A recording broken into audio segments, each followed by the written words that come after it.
অনেক দিন, কিন্তু ঠিক কতদিন পর হাসি মুখে টিম হোটেলে ফিরছে বাংলাদেশ দল।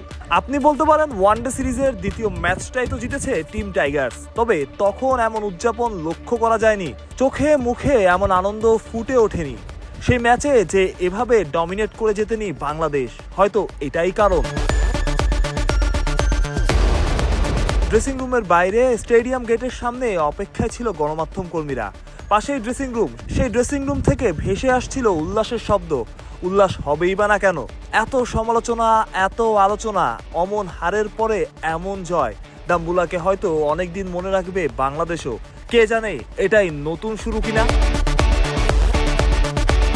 ম্যাচ জয়ের নায়ক কে? লিটন কুমার দাস না শামীম হোসেন পাটোয়ারি? দুজনের একজনকেই তো আপনি বলবেন, কিন্তু পুরো ম্যাচে ছোট ছোট অবদান রেখেছেন অনেকে।